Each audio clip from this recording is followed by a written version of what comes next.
బుద్ధావతారం విషయంలో రెండు అభిప్రాయాలు ఉన్నాయి పండితులలో, విమర్శకుల్లో. గౌతమ బుద్ధుడే 10 అవతారాల్లో బుద్ధుడు అనేటువంటి అభిప్రాయం ప్రబలంగా ఉంది. చాలా దేవాలయాల్లో కూడా 10 అవతారాల బొమ్మలు వేస్తే గౌతమ బుద్ధుడు బొమ్మే వేస్తున్నారు. సరే, అది కాదు. త్రిపురాసుర సంహారంలో శ్రీ మహావిష్ణువు బుద్ధుడుగా అవతరించాడు. ఆ బుద్ధావతారమే సరైన బుద్ధావతారం అనే అభిప్రాయము ఉంది. ఇందులో నేనెప్పుడు సామాజిక ప్రయోజనం కోసం చూస్తాను. నా ఉద్దేశం అదే. అందుకే సాగర ఘోష కావ్యంలో దశావతారాలు వర్ణించేటప్పుడు నేను గౌతమ బుద్ధుడినే అవతారంగా తీసుకున్నా. ఎందుకంటే ఆ మహానుభావుడి యొక్క అహింస, తపోనిష్ట మనం తప్పనిసరిగా గ్రహించాలి. ఆయన ఈ దేశంలో పుట్టాడు, ఒక మహారాజు కుమారుడు. వైరాగ్యం వచ్చి వెళ్ళిపోయాడు. వెధవ సర్పంచ్ పదవి కోసం తలకాయలు నరికేసుకునే వాళ్ళని చూస్తున్నాం ఇక్కడ. సమస్త సామ్రాజ్యం వంశపరంపరగా వస్తే అర్ధరాత్రి వెళ్ళిపోయేవాడు ఎవడుంటాడండి. అందుకే బుద్ధుడి యొక్క అవతార వర్ణన నేను సాగర ఘోష కావ్యంలో ఎలా మొదలుపెట్టానంటే, ఒక అశ్వం మీద బుద్ధుడు వెళ్ళిపోతాడు కదా, ఆ అశ్వాన్ని వర్ణించాడు కవి ఇక్కడ. అది యాగా అశ్వము కాదు. సాధారణంగా అశ్వమేధ యాగం అప్పుడు అశ్వాన్ని వదిలిపెడతారు. కానీ బుద్ధుడు ఎక్కి వెళ్ళిపోయిన అశ్వం ఉందే అర్ధరాత్రి, అది యాగాశ్వము కాదు. అది యాగాశ్వము కాదు, రాజ్య విభవ త్యాగాశ్వమే కానీ. అది యాగాశ్వము కాదు, రాజ్య విభవ త్యాగాశ్వమే కాని. అయ్యది రాజన్యుని దండయాత్రయును కాదు, అన్వేషణ శాంతి యాత్ర. అయ్యది రాజన్యుని దండయాత్రయును కాదు, అన్వేషణ శాంతి యాత్ర. దయాహీనము రాజధర్మము ప్రసిద్ధార్థము సిద్ధార్థమై. దయాహీనము రాజదండము ప్రసిద్ధార్థము సిద్ధార్థమై. హృదయముల్ కదిలింపనేగినది ఈ హింసా ప్రపంచంబునన్. హృదయముల్ కదిలింపనేగినది ఈ హింసా ప్రపంచంబునన్. హింసలో మునిగిపోయింది ఒకప్పుడు వైదిక మతం కూడా, మనం అంగీకరించి తీరాలి. యజ్ఞాల్లో హింస చేశారు, చెయ్యలేదని అనడానికి లేదు, సాక్ష్యాలు ప్రబలంగా ఉన్నాయి. చేసిన తప్పు ఒప్పుకోవాలి. 17 దున్నపోతుల్ని ఒక్కసారిగా వధిస్తే దాన్ని వాజిపేయమంటారు. ఎవరికి తెలియని విషయం ఇది.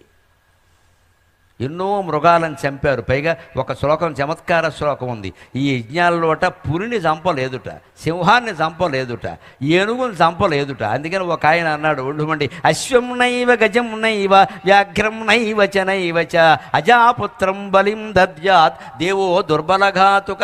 దేవుడు కూడా బలహీన వర్గాలే లోకువయ్యా అన్నాడు. ఎవడు ఏనుగుని వేయలేదు బలి, అది వీడిని వేసేస్తుంది కదా. ఓ పులిని వేయలేదు, ఓ సింహాన్ని వేయలేదు, ఓ పెద్ద అశ్వాన్ని కూడా బలి వేయలేదు. అదంతసేపు మేకోడు దొరికింది ఇక్కడ.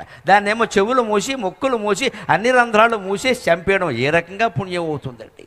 ఎప్పుడు జరిగినా తప్పే, ఎవరు చేసినా తప్పే, ఎంత పెద్దవాడు చేసినా యజ్ఞంలో హింస తప్పే. ఎందుకు మనిషికి ఆలోచన వస్తుందో ఆలోచించండి. సామాజిక వ్యాఖ్య అంటే అది ఏదో మతపరంగా సంబంధించుకుంటూ వెళ్ళిపోవడం. వేదాల్లో ఉంది, ఎక్కడున్నా తప్పేనండి, ఎక్కడున్నా తప్పే. అక్కడుంది ఇక్కడుంది అనద్దు, ఎక్కడున్నా తప్పే. తప్పు ఎప్పుడైనా తప్పే, ఎక్కడున్నా తప్పే. ఒప్పు ఎప్పుడైనా ఒప్పే. దానికి అంతఃకరణే ప్రమాణం. మనిషి ఎందుకు జంతు బలి చేస్తాడు అంటే, ఇప్పటికీ గ్రామీణులు ముత్యాలమ్మ, పోలేరమ్మ పేరు మీద కోళ్ళని ఎందుకు కోస్తారు అంటే, అమాయకత్వం ఎలా ఉంటుందో అంటే, మనం దేవుడికి నైవేద్యం పెట్టాలంటే ఏది పెట్టాలి? మనం తినేదే పెట్టాలిగా. వాళ్ళు మాంసం తింటారు, మాంసం పెడతారు. యజ్ఞంలో సమర్పించింది ఏదైనా దేవుడికి అందుతుంది అనుకుంటే, నెయ్యి వెళ్ళినప్పుడు జంతు మాంసం వెళ్ళదా? అందుకే జంతువులను వేసేసాడు. అందుకే Maharshi Dayanand Saraswati DAV public school అని ఇందాక వస్తూ చూశా. దయానంద ఆర్య వైదిక్ స్కూల్. ఆయన యజ్ఞాల్లో హింసని ఖండించాడు. యజ్ఞాన్ని ఖండించాల. డిఏవి పబ్లిక్ స్కూల్ విద్యార్థులు యజ్ఞం చేస్తారు పొద్దున్నే. వాళ్ళు యజ్ఞం చేస్తారు. ఆర్య సమాజ్ మహత్తరమైన సంఘం అది. దేశానికి సేవ చేసింది. స్వాతంత్రోద్యమంలో చాలా విరివిగా త్యాగం చేశారు వాళ్ళు, మహానుభావులు ఆర్య సమాజ్ వాళ్ళు. అందుకే దయానంద సరస్వతి సూటిగా ప్రశ్నించాడు, జంతువుని చంపితే దానికి స్వర్గం వస్తుంది అంటే, ఓ పెద్ద మనిషి మీ అబ్బాయిని చంపరాదా, వాడికి కూడా స్వర్గం వస్తుంది కదా అన్నాడు. మరి ఇది నిజమైతే అది నిజమే కదండి. హేతువాదం లేకుండా మతం ఎందుకు ఉంటుందంటే, హేతు ఉండాలి ఖచ్చితంగా. హేతువుతోనే భగవంతుడిని నిరూపించవచ్చు. భగవంతుడిని నిరూపించే కోసం హేతు వదిలేయక్కల్లా, హేతువు కోసం భగవంతుడిని వదిలేయక్కల్లా. రెండింటినీ కలపాలి. అదే వివేకానందుడు చేసిన పని. బుద్ధుడు వైదిక ధర్మంలో దేన్ని వ్యతిరేకించలేదు. బుద్ధుడు అష్టాంగ యోగం పేరు మీద చెప్పిందంతా పతంజలి మహర్షి అష్టాంగ యోగమే, చూసి తెలుసుకోండి. కొత్తగా చెప్పింది ఏమీ లేదు అక్కడ.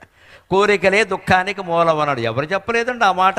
కోరికలు దుఃఖానికి మూలం అని ఎవరు చెప్పలేదండి? తేజే శతం ప్రజాపతేరానందాః స ఏకో తేజే శతం దేవగంధర్వాణామానందాః స ఏకః పితॄణాం చిరలోకలోకానామానందః శ్రోత్రియస్య చ కామకతస్య తేజే శతం పితॄణాం చిరలోకలోకానామానందాః స ఏకః కర్మదేవానామానందః ఏ కర్మణా దేవానపుయంతి తేజే శతం కర్మదేవానామానందాః స ఏక ఇందేవానామానందః శ్రోత్రియస్య చ కామకతస్య తేజే శతం దేవానామానందాః స ఏక ఇంద్రస్య ఆనందః శ్రోత్రియస్య చ కామకతస్య తేజే శతం ఇంద్రస్య ఆనందాః స ఏకో బృహస్పతేరానందః శ్రోత్రియస్య చ కామకతస్య తేజే శతం బృహస్పతేరానందాః స ఏకః ప్రజాపతేరానందః శ్రోత్రియస్య చ కామకతస్య తేజే శతం ప్రజాపతేరానందాః స ఏకో బ్రహ్మానందః అని ఆనందవల్లి ఉపనిషత్తులో ఉంటుంది. ఇది అర్థమైతే అన్నీ అర్థమవుతాయి. ఎప్పుడూ మనిషి ఆనందాలు వెతుక్కుంటూ పెడతాడు ఖచ్చితంగా. దీనికంటే గొప్ప ఆనందం, దానికంటే గొప్ప ఆనందం, దానికంటే గొప్ప ఆనందం, దానికంటే గొప్ప ఆనందం. ఈ ఆనందాలన్నీ ఏం చెప్పాయంటే, నీకు నిజంగా ఆనందం కావాలంటే ఒక్క మాట, శ్రోత్రియస్య చ అకామహతస్య. కామహతస్య అంటే కోరికల చేత బాధింపబడే మనిషి, అకామహతస్య అంటే కోరికలు లేని మనిషి. నువ్వు నిజంగా వేదం చదువుంటే కోరికలు వదిలేయాలి. ఎంతమంది వదిలేసామండి? చదువుతూనే ఉన్నాం, కోరికలు పెంచుకుంటూనే ఉన్నాం. అంచేత కోరికలే దుఃఖానికి మూలమని వేదమే చెప్పింది. క్రీస్తు పూర్వం 6వ శతాబ్దంలో బుద్ధుడు పుట్టాడు. అంతకుముందు కొన్ని వేల ఏళ్ల క్రితం కదా వేదం పుట్టింది. వేదం చెప్పిందండి. అంతేకాదు, యజ్ఞానికి పూర్ణాహుతి జరుగుతుంటే గమనించండి ఏం మంత్రాలు చదువుతారో. కామో అకార్షీత్ నమో నమః, కామో అకార్షీత్ నమో నమః, కామః కర్త నాకం కర్త, కామః కరోతి నాకం కరోమి, స ఏష కామాయ స్వాహా. మంజురకార్షీత్ నమో నమః, మంజురకార్షీత్ నమో నమః, మంజుః కర్త నాకం కర్త, మంజుః కారయిత నాకం కారయిత, మంజుః కారయిత నాకం కారయిత, మంజుః కరోతి నాకం కరోమి, ఏషవో మంజు మంజవే స్వాఖ. ఇవండి పూర్ణాహుతుల మంత్రాలు. కొబ్బరికాయలు మామిడికాయలు అందులో పడేయడం కాదు, మంత్రాలకు అర్థాలు తెలుసుకోవాలి. అంటే నేను ఈ పని చేయలేదు, ఎందుకు చేశాను? కామకర్త, కోరిక కారణంగా చేశా. అంచేత ఆ కోరికనే పూర్ణాహుతిలో బలి ఇస్తున్నా. సయేష కామాయ స్వాహ. ఆ కోరికని యజ్ఞంలో బలిస్తున్నా. మనం నిజంగా యజ్ఞం చేసినా, యజ్ఞం చూసినా కోరికలు వదిలేయాలండి. కోరికల కోసమే యజ్ఞం చేస్తున్నాం. ఇంతకంటే దుర్మార్గం ఉంటుందా? కోరికలు వదిలేవయ్యా అని యజ్ఞం చెబుతుంటే కోరికల కోసమే యజ్ఞం చేస్తాం. ఇక్కడ కోరికలు వదిలేయాలి, ఉంటూనే ఉంటాయి మనస్సు. కోరికలు వదిలేయాలి ఖచ్చితంగా. ఆ కోరికే మనిషికి శత్రువు. అది బుద్ధుడి కంటే ఎంతో పూర్వకాలంలోనే వేదం చెప్పింది. అంచేది బుద్ధుడు ఎక్కడా వైదిక ధర్మాన్ని వ్యతిరేకించాల. ఆ మహానుభావుడు వ్యతిరేకించింది యజ్ఞాల్లో హింసని. హింసని ఎవరు సమర్థిస్తారండి? ఎలా అనుకూలిస్తాం అసలు హింసకి? హింస ఎవరైనా వ్యతిరేకించాలి కదా. ఒక జంతువు ప్రాణం పోతే మన ప్రాణం లాంటిది కాదా? మన ప్రాణం తీసేస్తే మనం ఊరుకుంటామా? దాని ప్రాణం తీసే అధికారం నాకు ఎందుకు వచ్చిందండి? ఒక్కొక్క సంఘటన నా జీవితంలోదే చెబుతా. నన్ను ఇంటర్మీడియట్లో మార్కులు ఎక్కువ వచ్చాయని 10th క్లాసులో మా నాన్నగారు బైపీసీలో చేర్పించారు. నువ్వు డాక్టర్ అవ్వాలి. నేను అవ్వకపోవడం మంచిదే. ఎంతోమంది సుఖంగా ఉన్నారు, లేకపోతే నా చేతిలో ఎన్ని ప్రాణాలు పోయేవో. ఆ పాపం ఆయనకి ఏదో సరదా, కొడుకు డాక్టర్, నువ్వు డాక్టర్ అవ్వాలని బైపీసీలో చేర్పించారు. ఆయన బలవంతం మేరకు నేను తాడేపల్లిగూడెం పెంటపాడు డిఆర్ గోయింకా కాలేజీకి వెళ్ళా. అప్పట్లో ఇప్పట్లాగా చివరిలో ప్రాక్టికల్స్ కాదు, మొదట్లోనే ప్రాక్టికల్స్. మొదటి వారమే చాలా నిజాయితీ కలిగిన అధ్యాపకులు ఉండేవారు. మొదట్లోనే వానపావును గోయమన్నారు. అసలే బ్రాహ్మణ జన్మ. ఈ వానపావు నా చేతుల్లోంచి కింద పడింది, అది నా కాళ్లలో పడింది. దాన్ని చూసి భయం ఒకటి. ఆ పైన జంతువుని చంపాలంటే ఎలా ఒప్పుకుంటుందండి మనస్సు? నేను ఒప్పుకోలేక అక్కడికక్కడ ఆ చాకో కత్తు అక్కడ బారేసి అక్కడి నుంచి పరిగెత్తుకొచ్చి సైకిల్ ఎక్కి తాడేపల్లిగూడ నుంచి బోడపాడు మా ఇంటికి వెళ్ళే వరకు సైకిల్ దిగరా వెళ్ళిపోయా. సైకిల్ ఎక్కడ బారేసి నన్ను ఈ దిక్కుమాలిన గ్రూపులో నేను జారిన. ఈ జీవులు నేను చంపలేను. నన్ను హెచ్టీసీ గ్రూప్ అంటే హిస్టరీ, తెలుగు, సివిక్స్ పరమ పనికి మారిన గ్రూపు అంటారు దాన్ని. ఎంపీసీలో, బైపీసీలో, సిఈసీలో కూడా సీటు రానివాడు హెచ్డీసీలో చేరతాడు. 425 మార్కులు వచ్చినవాడు నేను అందులో చేరా. ఏమనాలి దీన్ని? నా ఆసక్తి అమ్మ. ఆ తెలుగు మీద, సంస్కృతం మీద నాకుండే ఆసక్తి ఇవాళ మీ అందరికీ ఇక్కడ ప్రవచనం చెప్పేలా చేసి, పిల్లలకి ఆసక్తి మేరకు చదివించండి, బలవంతం చేయకండి, బలవంతం చేయకండి. నా ఉదాహరణ నేను చెబుతాను, బలవంతం చేయ. మా నాన్నగారు మంచివారు, ఏదో మాట అన్నారు కానీ నేను మానేసి వస్తే కోపం వచ్చి నీ కర్మ తెలుగు పద్యాలు చెప్పుకుని బతకమన్నాడు. కానీ నాకెంత బాధ అంటే, తండ్రి పిచ్చి పిచ్చిగా గణములు గుర్చుచుండ కూటిక గుడ్డక ఎని గొణిగినావు, పిచ్చి పిచ్చిగా గణములు గుర్చుచుండ కూటిక గుడ్డక ఎని గొణిగినావు, కోటికొక్కని చేసని కొడుకును ఆంధ్రపద్యము. 140 కోట్ల మందిలో పద్మశ్రీ బిరుదం ఎవరికి వచ్చిందండి? 120 మందికి వచ్చిందండి. కోటికొక్కడికి వస్తుందండి. అది నాకు వచ్చిందంటే తెలుగు పద్యమే కారణం కదండి, తెలుగు పద్యమే కారణం కదండి. నేను బైపీసీ తీసుకుంటే నాకు పద్మశ్రీ వచ్చేదా? కప్పల బోర్డు చచ్చిపోయేవి నా చేతుల్లో ఇక్కడ. అని నా తండ్రి గురించి నా బాధ ఏమిటంటే, ఈవేళ ఇన్ని వైభవాలు అనుభవిస్తున్నాడు. మా అమ్మైనా 90 ఏళ్ళు బతికింది కాబట్టి కొన్ని చూసిందయ్యా. నువ్వు 64 ఏళ్ల వయస్సుకి, నాకు 24 ఏళ్ల వయస్సు కూడా లేనప్పుడు వెళ్ళిపోయావు తండ్రి. పిచ్చి పిచ్చిగా గణములు గుర్చుచుండ కూటిక గుడ్డక ఎని గొణిగినావు, కోటికొక్కని చేసని కొడుకును ఆంధ్రపద్యము అని చెప్పగా కనబడవు తండ్రి అని నేను చెప్పాలని ఉంది అని ఒక ఇంటర్వ్యూలో కూడా భయంకరంగా ఏడిచా, బాధపడి.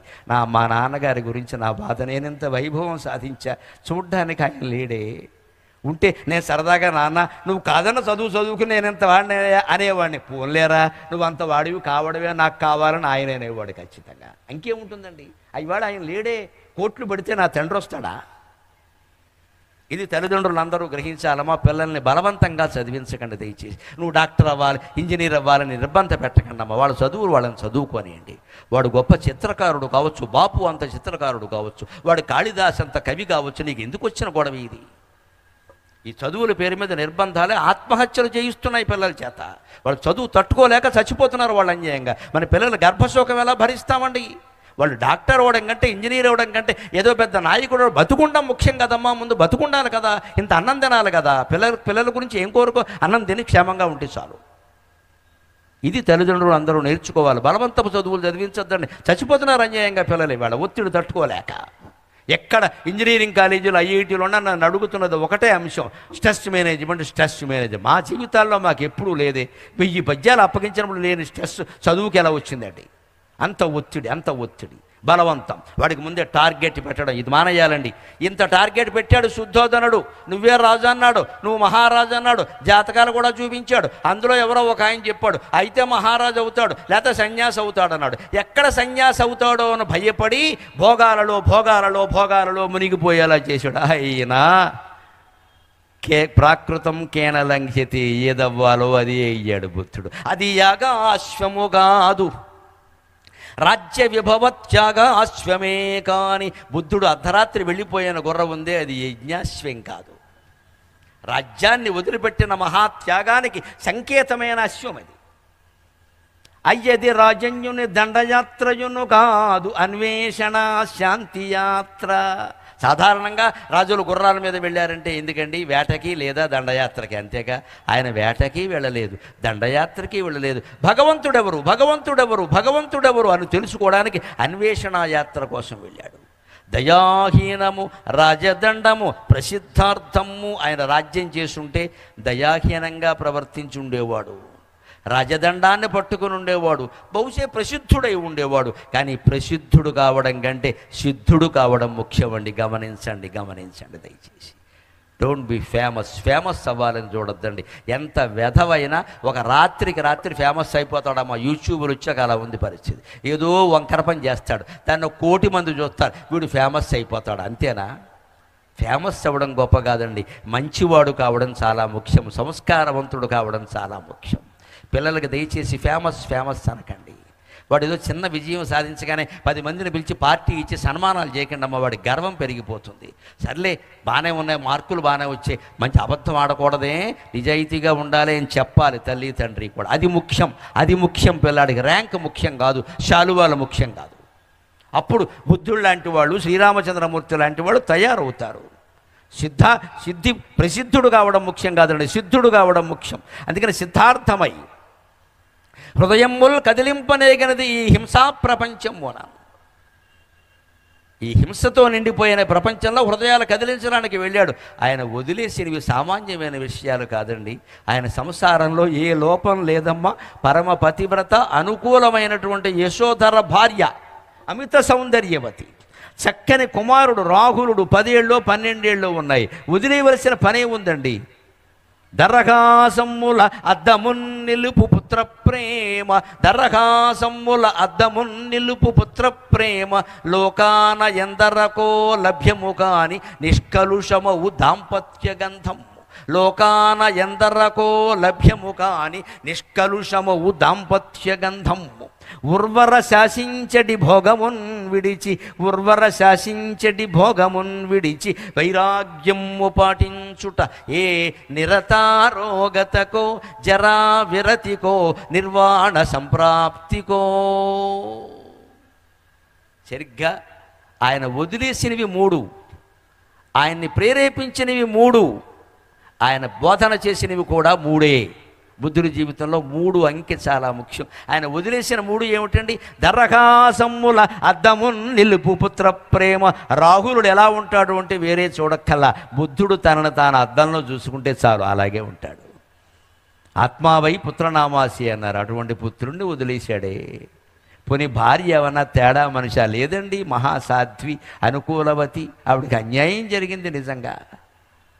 లోకాన ఎందరకో లభ్యము కాని నిష్కలుషమవు దాంపత్య గంధము. మన దాంపత్యాలు ఎలా ఏడుస్తున్నాయో అందరికీ తెలుసు. భర్త పక్కకెడితే భార్య పక్కింటి ఆవిడతో భర్త మీద నేరాలు చెబుతుందమ్మా, మంచి మాటలు చెప్పదు. అదే భార్య ఎక్కడ లేకపోతే 2 మగాళ్ళు కలిస్తే 2 పెళ్ళాల మీద నేరాలు చెప్పుకుంటారమ్మా, మంచి మాటలు చెప్పుకోరు. చాలా దాంపత్యాలు ఇలాగే ఏడుస్తాయి, కలుషితం. పైకి ఏదో ప్రేమ నటిస్తూ ఉంటారు, నిజంగా లోపల లేదది. వాళ్ళ దాంపత్యం అలా కాదండి. లోకంలో ఎవరికీ దొరకనటువంటి నిష్కలుషమైన దాంపత్యం అది. బుద్ధుడిని ఎప్పుడు పలకరించినా యశోధరుని గురించి మంచి మాటే చెబుతున్నాడు. ప్రత్యక్షమైనా పరోక్షమైనా యశోధరైనా అంతే. అటువంటి దాంపత్యాన్ని వదిలేశాడే. అన్నిటికీ మించి ఉర్వర శాసించడి భోగమును, ఒక మహారాజ్యాన్ని శాసించే భోగాన్ని వదిలేశాడే. ఇన్ని ఎవడైనా వదిలేస్తాడా? ఎందుకు వదిలేశాడు? ఆయనకి 3 ఎదురయ్యాయి, గమనించండి. ఒక ముసలివాడు, ఒక రోగి, ఒక శవం. అందుకే ఈ 3 చూడగానే ముసలితనం ఎందుకు వస్తుంది? దీన్ని జయించాలంటే ఏం చేయాలి?